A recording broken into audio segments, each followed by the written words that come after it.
Hey everyone, it's Paolo. So today we have a very special episode because I am going to be sitting down talking with the legendary Long Island medium, Theresa Caputo.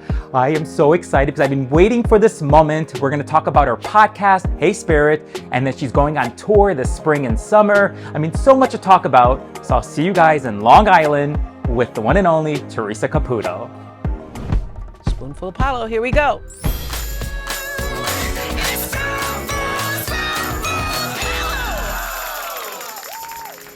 Okay, all right, let's start this. Okay, so Theresa Caputo, it is such an honor. Today has been such a magical day for me. First, because I was on your podcast, Hey Spirit, which you guys are all going to see that it comes out on the 13th of April. And it just worked out perfectly. Just thank you. Thank you for being so open and honest and real. The connection I had with my mom was just better than I could ever imagine. So thank you for that. I really appreciate it. Well, thank you. Thank you for allowing me to share my gift. Oh, of course. Not everyone wants to see a medium, or maybe even might not need to see a medium, but so I appreciate that. Well, I love it because I've been, listening to your podcast since my mom passed away, Hey Spirit. I think the first episode was released in October of 2021. And you have been putting out an episode each week. You're putting out these new episodes. What has this journey been like for you doing this on a podcast, talking to these people who are coming to look for answers, coming to talk to their loved ones? What has this been like for you? Well, I love the podcast for so many different reasons. I think, if you've watched Long Island Medium, you're watching someone's emotions, right? And you can kind of feel it and be in it and still get healing from it. But I think when you listen to the podcast, it's almost like you can visualize your own healing. Because you're listening to it. And I didn't realize, I was just said, Zoom now is the new phone reading. So, and to be able to connect, because I feel like, well, I don't know how you felt, but I felt like I was in the same room with you. Yeah, 100%. Right? I felt like we were there together, you were sitting next to me on this couch. Yeah, crazy. Right? Yeah. And that's the thing that I love. So not only could I do it for people, just in the tri-state area or even just within the country, but now all over the world. Wow. So we've had so many different guests on Hey Spirit. Wow. So you're such a gift. I was so nervous. I'm like, is my mom going to come through? It took her years to learn how to use a keyboard on a computer. I'm like, is she going to know how to get to Theresa? I didn't know what to expect, but the things that you said that I've never shared on social media, really, it's just crazy how maybe physically they do leave us, but spiritually they're always around us. And you reminded me of that, and I needed that so badly. So thank you. Oh, you're very welcome. But I don't think people realize that. No. I think it's easy for no matter what occupation someone has to judge, right? Yeah. And I don't think people realize what I do is so much more than just communicating with people that have died. 100%. Because like I said to you, it doesn't matter to me if someone believes in what I do. I want them to believe in themselves. Yeah. And honestly, you are the perfect example of when I say to people they could have such a strong faith and be so spiritual, right? And they lose someone dies, passes away, and all of that goes out the window. It's like they forget it all. They forget their faith. They're angry at God. They forget how to connect. They don't want to meditate anymore, right? And I feel like what Spirit does is they kind of ground us to say, okay, you know what? And if you don't mind me saying, even God in some way says, you know what? 100%. You could be upset with me right now. You can feel however you want, but I'll be here for you. Yeah, it's beautiful. And it's almost like Spirit gives us that permission to grieve the way that we need to take that time and really to be gentle with ourselves in the grieving process. Yeah, you've taught me so much in this last 2 hours. Oh my God. So here we are, Hicksville, New York, on Long Island. That's where we are. We're in the Ville. Yeah, my husband and I took the train yesterday from Manhattan. We came over here. Let me just say, because I know you grew up here, you were born here, you live right next door to your parents. Yeah. What was little Theresa like growing up in Hicksville? Did you have your puffy here? Yeah. What were you like? I was just thinner. You still look beautiful and very thin, but okay. I was honestly the same. I'm actually kind of shy in a way. It's crazy because you said that in an interview, I think with Drew or someone. I'm like, Yeah. she's shy, but you're so outgoing, with your outfits, you're here and you talk, but It was interesting to learn that about you. And I think I just thought about this recently because someone asked me, I've always had big hair, big nails. I mean, my high school picture is, the big Farrah Fawcett. Oh, yeah, I seen a picture of it. Yes.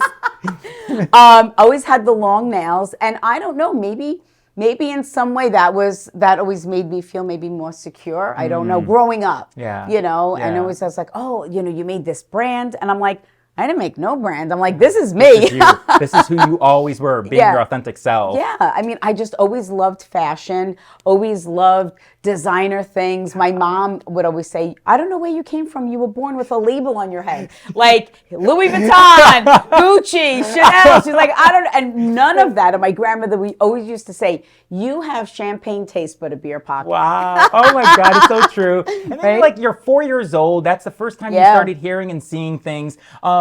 As a 4-year-old, what do you remember? How do you process that? Do you just wait as the years go by to say, okay, is this real? Is this really happening to me? Or what do you remember from being 4 years old? So I can remember so vividly the house that went for when I saw my first soul. It was almost like I would always be in this dream. Was that your great-grandmother?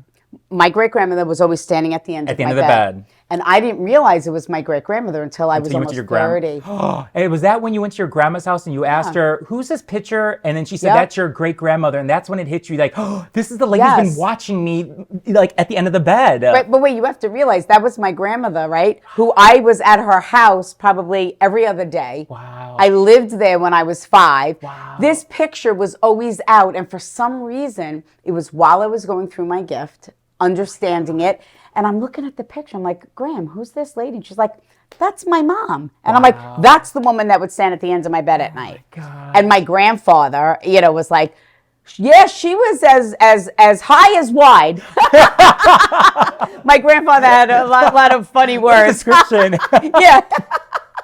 Oh my God. And then I think when you were 9 years old, you would go camping with your grandparents, who I know you love very much. Oh God, How did you do it as a 9-year-old? You would go for a couple weeks. It wasn't like going overnight. I know you would go for a couple weeks going camping. Go for the summer. Yeah. Were you, as a 9-year-old, did you get like, well, if I'm going camping, are these spirits going to come by me? I'm alone with my grandparents. Like, were you nervous, or you just, whatever happens, happens? I think there's something I think as adults, this is what we do. Right? And it's the same thing with healing. We get all these things in our heads that we miss the signs, the symbols, right? That our loved ones are with us. Yep. It's the same thing when we're younger. It's almost like, well, we don't have a choice. Yeah. We go through and we handle it, right? But it was very, as a kid, my mom used to say, I used to wake up with these blood-curdling screams. Like my mom would say, you would think you were being murdered. Like in your room, like the way I would scream it out, like someone was attacking me. Oh my God. And I would be awake, I'd be asleep.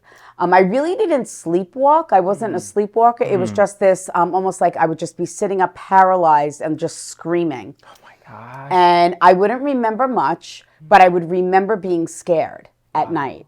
But that's all I remember, like growing up. Wow. Yeah. Can I just say how amazing it is to have a family who was always there for you, your parents? Because I know you're a practicing Catholic, but they could have easily said, oh no, you're crazy. Oh no, don't do that. What are you doing? That's the devil. But they really helped you embrace it, knowing that you have this gift. I think it's amazing. For me, like until I came out, that's when I felt complete, and I was able to be my authentic self. It changed everything. That's when our show, things were happening. I was booking these guests. For you, I know you've said, and I quote, you said, I never felt complete. I always felt like something was missing. It wasn't until I embraced my gift that I felt complete. How do you get to that place of feeling complete? Because, I know that you had so much anxiety in those 5 years. Your mom would take you on Wednesdays to your spiritual, awareness classes. How do you get to that place with knowing that you have this gift, but you need to get there for you to just accept it and feel good and know this is who I am? How did you get there?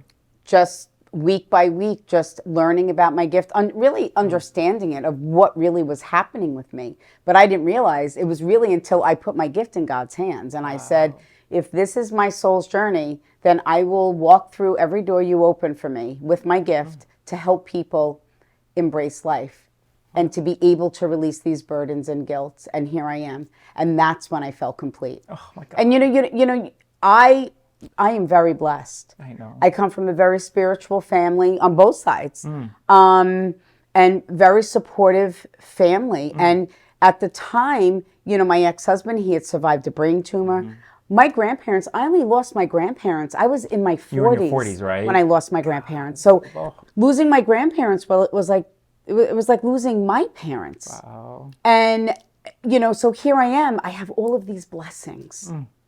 And I still felt like there was something, it was almost like something gnawing. And I said, I am who God intended me to be. That's beautiful. And I know that everything that I do is guided by God. Did you, like, being a practicing Catholic, did that help you or make things a little bit difficult or challenge you? Because for me, I could go both ways. It was hard for me. But for you, because this is different, this is a gift that I believe that God did give you. I really do believe that. So did that help you bring a practicing Catholic, or did that challenge you more? Well, how would you say that? I don't think I really looked into it as much as that. Like, the way I work and the way I am is I don't read into things, but it's also the way I read. Ugh. I don't read in, because some people have a lot of private stuff.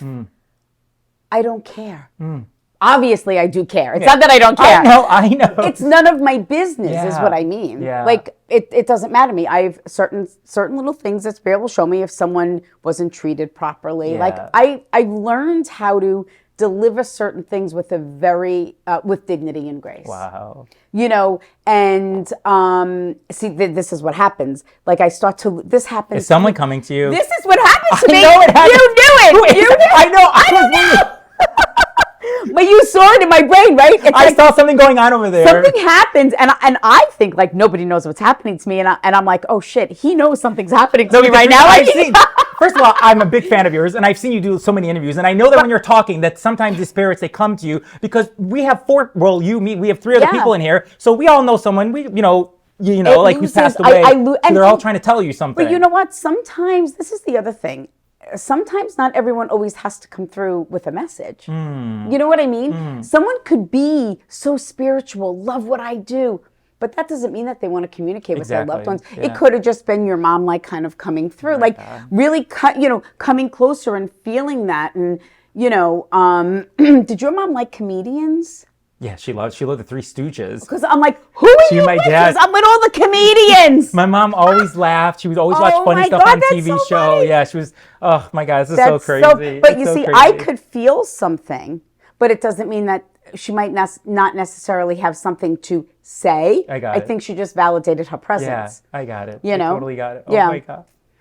Was it when 9/11 had happened? Is that really when you started using your gift because you saw what happened to our country? You saw all these people who've lost a loved one in this horrible thing. Is that the moment when you said, you know what? Hey, I need to get out there and really help these people and remind them that maybe physically they're not here, but spiritually I'm going to connect them and help them. Well, that was the turning point. So at that time I was struggling with my gift for over 5 years at that point because I couldn't understand why I would be blessed with this gift, why me, and what am I going to do with this? Who's going to want to come and speak to their loved ones that have died? You said it before. Of course, somebody has lost somebody, right? Yeah. But you don't realize what people go through or sometimes how people pass. And then when 9/11 happened, I had this spiritual experience where I was shown that people needed to know what happened to their loved ones. They were left with these burdens. How many people weren't supposed to be there? Then there were the survivors who they were late for whatever reason, or they decided to take the day off, or they missed their train that morning and they survived. So now they carried that survivor's guilt. Why did I survive? And that people deserve to know what happened to their loved ones, and that even though their loved ones perished that day, that they were safe and at peace with God.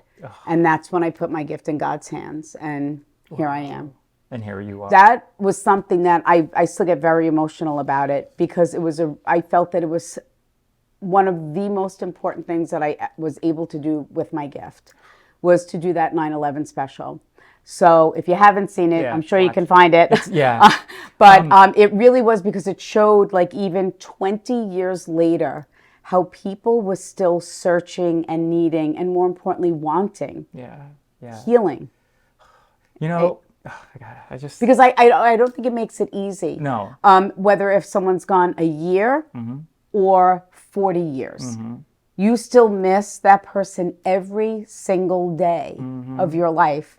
And there are just different things that you might think of, that they missed out on this, they missed out on that. You say this in your book, Good Grief, and I read this, and you say exactly this, because, we're always going to grieve the rest of our life, Yes. but it's how you handle it, and, and you're going to have your good days and bad days. I am so grateful that Courtney found you when she came to that reading, because I know that, she brought you to us with Long Island Medium, that we got to know you, because, it's like you remind us that even though physically that they're not here, spiritually, like, they're here. And that's what you reminded me today with my mom. And I'm just so grateful to you. I really am. And it's hard. And I know it doesn't make it easy that your mom passed, but hopefully it'll make it a little bit easier.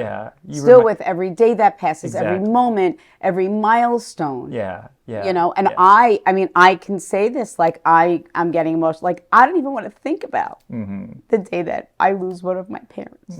I know, because you're so because here I am, I'm 55. Yeah. I still live next door to my parents. Yeah. I can't even imagine that. And then, and I don't mean to bring you into this, Courtney, but Courtney had to get married without her dad. She has her 3 children without her dad. And, to have to go through all of these things, sometimes I read young children that they lose a parent and they're like 5. And they have to, go to college.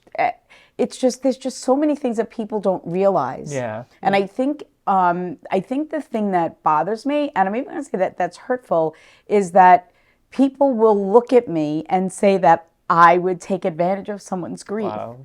I mean, I don't think people realize what I go. This is probably also emotion that was probably left over from your reading because, but what I go through. Yeah. What I am brought through physically, emotionally, spiritually to be able to deliver these messages. I make what I do look very easy. You do make it look easy, but me being on the other side, like as soon as we were done, I called my sister. As I said, I have 6 siblings. I called the older sister, Stefania. I called her, and she's like hesitant about mediums, but when I told her the things that I don't share on social media, that you were pointing out, my mom's pot, the Mother Mary, the blue and the white, all this stuff that nobody knows, and she's like, oh my God, like it's a gift. It's a gift. It's just, I'm so glad that you said, you know what? I'm going to be my authentic self and I'm going to do it. I'm going to use it. I know you don't dream of your loved ones really, but you did have one dream because you're so close. You were close with your grandparents, is that when you were on tour, you dreamed of, you went to your grandparents' house, your grandfather was outside, your grandmother was inside, you went into the kitchen, your favorite area, and she was crying and she thanked you for coming to say goodbye. Then later on, you called your mom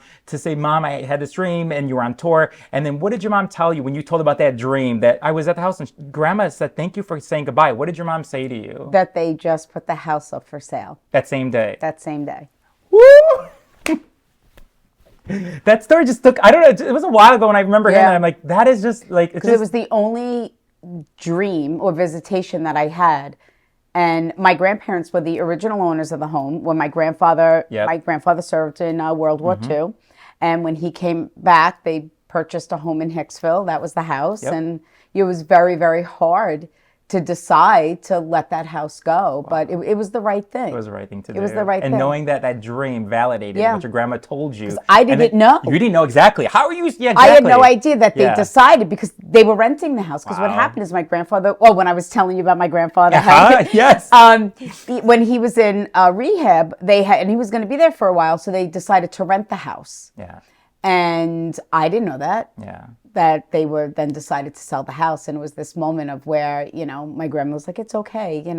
We have to say goodbye to the house. It's so beautiful. Yeah. When you're not, I don't want to say the word working, but when you're getting a pedicure, manicure, you're going to the movies, you're getting a massage, or you're just at grocery store, like, do people constantly come up to you and just like tap you and be like, Theresa, do you see something? Do you feel something? Do they keep bothering you? Like, how does that work in your everyday life when you're going to do your only, your personal things? Well, I love this because it just happened where I felt something. We all saw it, right? Something happened to me. I don't even know what it was. It just made me think, like, how do you... Something happened, but nothing then happened because it was, you know what I mean? It wasn't for healing. Does that make sense? It could just be... And I could be sitting next to someone and feelings... Very rare does someone come up to me and say, oh, are you getting anything? Or, once in a while. Okay. But majority, I would say 99% of the time, people are just shocked that they're seeing me. And they just want to thank me, and they encourage me never to stop doing what I'm doing. That's how I feel. Yeah. When you popped up in the Zoom for your Hey Spirit podcast, and I'm trying to be very, hi, yes, okay, I'm gonna cry and I was get ready. But like when I saw you pop up and you're beautiful, I'm like, that was my inner Paolo. Wait, and I was like, oh damn, he's wearing this sparkly jacket and his hair is higher than me. I'm like, you better make that screen bigger because I got to get his hair in the frame. Oh my gosh. I'm thinking my last question. If you wait, does anyone ever ask you about your hair? A lot of people do, anyone bust your goons about your hair? That's what I want to know. A lot. Not as bad as they do you, because I remember one time somebody from the Shark Tank, she interviewed you and she kept saying, is that real? Is that real? You're like, touch my hair. And you're like, it's real. I'm like, yeah, because I noticed everybody keeps asking you, I'm like, you guys, it's real. Her hair is real. She doesn't wear a wig, so stop it. Leave her alone. But they do ask me sometimes too. I'm like, yeah, it's my hair. It's your hair. It's but my it's hair. you, right? Thank you so much. Oh my God, I love you so much. I love it. Like I love my hair. I love it too. I love big hair. You're so beautiful. For those, for the first time they're grieving, like we think you can never be prepared. I thought I was gonna be ready, but I wasn't ready. So like I was wondering if you like had a sign at each funeral home for those who are grieving for the first time, what would you write on that sign? So for that person to walk in and that's the first thing they see, what would you want to write on there for that he or she or they or whoever? I never thought about that. I the first thing as you were speaking, what I heard was I am at peace and I am healed. I am at peace. I am healed. Because I think no matter how someone dies, whether they die suddenly, or if we watch them suffer for years, something happens to us, right? Where we're not the same. And I think when someone passes of an illness, I think it's just, we can kind of make ourselves feel a little bit better, right? We can say, well, you know what? We did everything that we could. And in all fairness, same thing with your mom, right? Yeah. You did everything that you could. You had the gift of spending all that time with her to have those moments. Some people don't get that. Yeah. So things, I think if we look at things as blessings, not so much not so much negativity. Yeah. And I think that's the number one thing that people want to know when they come is my loved one okay? Are they at peace? Are they suffering? Wow. And it's no matter how they die. Wow. So that's why I think I chose I am at peace and I am healed. That's beautiful. I gotta share that with my dad. My dad's been struggling because he's been trying to dream of my mom. Italian people want to dream of their loved ones because they always say it's a Italian people are just crazy. We're just crazy, okay? There's a lot of Just put expectation. it out there. So he's always waiting to dream of my mom, and he hasn't yet dreamed really. He's had one little simple one, but he's just waiting and waiting. Yeah, and he might never dream. I remember you saying that. He might never. But I'm also going to say this. I've also learned through my gift. And I always say, listen, what I say, it's not gospel. Yeah. It's try to get people to open up because I feel and why I share so much on how I connect with spirit. Yeah. Because that might be how someone else might be. Exactly. So your dad could just, as you would tell me, like, it's like if your dad falls asleep on the couch and he wakes up and he thinks he saw something in the room, your mom was probably with him. Yeah. Or will you ever wake up from a dream? I mean, you ever wake up in the morning and you're like, oh my God, and you think of your loved one? Yes. That's because their soul is there. I never thought of it like that. I get it.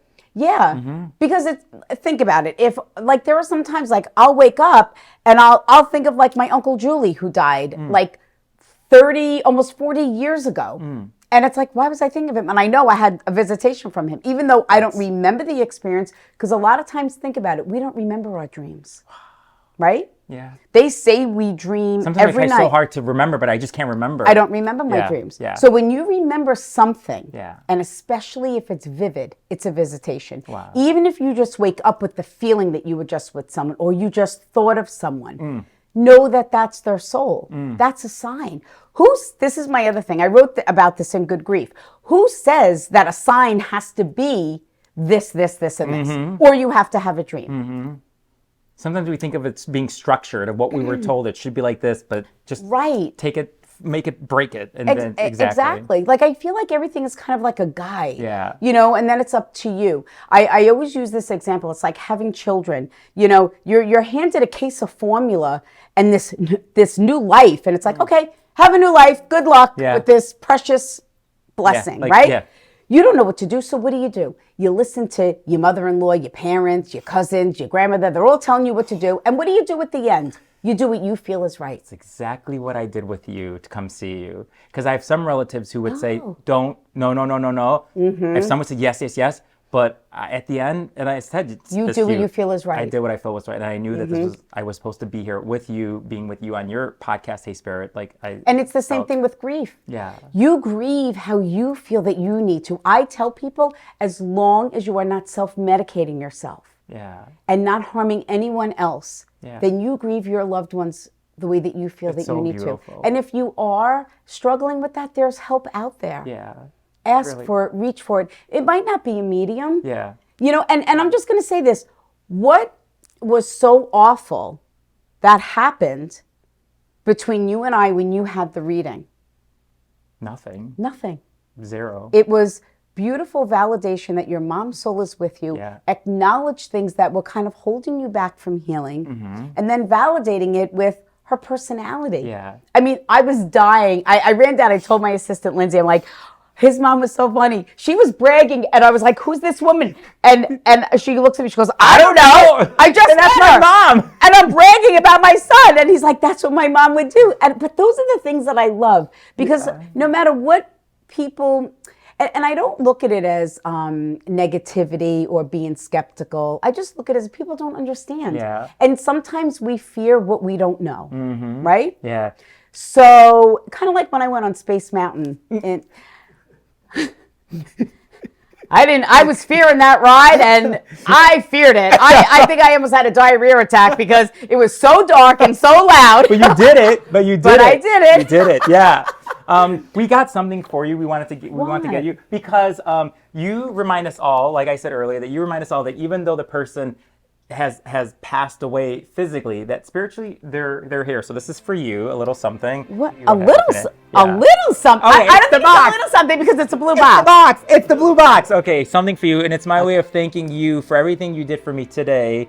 It's just a little something to show you how much we love you. Well, this is a first. I mean, people do send me gifts, but never in this way, in this gesture of this is just. Are you going to make me cry? Is this your way of making me cry because I made you cry? I didn't make you cry just for the record. Your mother made you cry. Okay, my mom made me cry, but because she came through you. But I was like, oh my God. Okay. Yeah, that's for you. It's just a special little something for you. Well, it's already special. So because it's from you. Thank you. Oh my.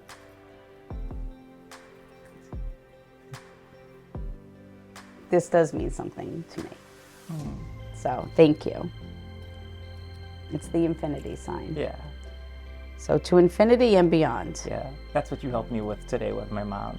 You reminded me too that it's okay that I smile and I don't feel guilty about it because I think so many of us, it's only been a year and 3 months almost with my mom. You remind me that it's okay to smile because my mom wants me to smile. And sometimes I had so much guilt with that, but you just. Yeah. But she's smiling with you. Yeah, she is. She's I smiling feel her. with I feel you. like she's here, yeah. You know what she's saying? So special. You don't give me a Tiffany bracelet, but you won't give it to Theresa. Ma che cazzo? Ma perché stai facendo così? Scusa, mamma. She didn't say that, by the way. Whatever he said, I don't know what he said. She didn't say that. She said, "Bitch, you wear that. You wear that with." Oh my God! Oh, I love this you is so much. beautiful. Yeah, of course. Let me get it. So after my grandfather passed, I gave out infinity necklaces. Oh, what? Because I felt that my grandparents were together in infinity. What? Nobody knows that. Wow. And it was the necklace, the infinity necklace. God. Okay. So now every time I wear this, I will think of you and say a prayer.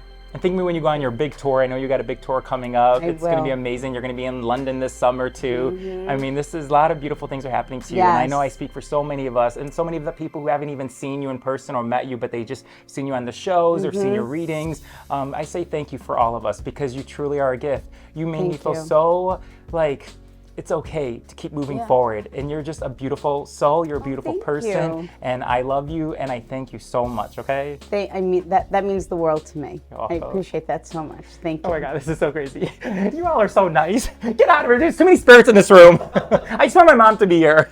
No, I'm just joking. They're going to get mad at me. Okay. All right. Thank you guys. You need the levity. Yes. You know, exactly. you need the levity. You need the horsing around, the kidding around, because they're very heavy messages to hear. Yeah. And the levity then helps you to do that. Thank you so much God for bless. everything. God bless you too and your family, okay? Thank you. Thank All you right, so you guys. much.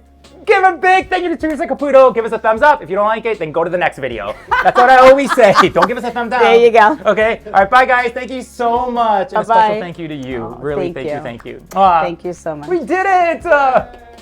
Thank you, guys. So this honestly was and you didn't know that. After everything you did for me, and we didn't know that. We chose the Infinity Bracelet because of everything that you've taught us and helped us with. That. But I wouldn't know. How would I know that? No. But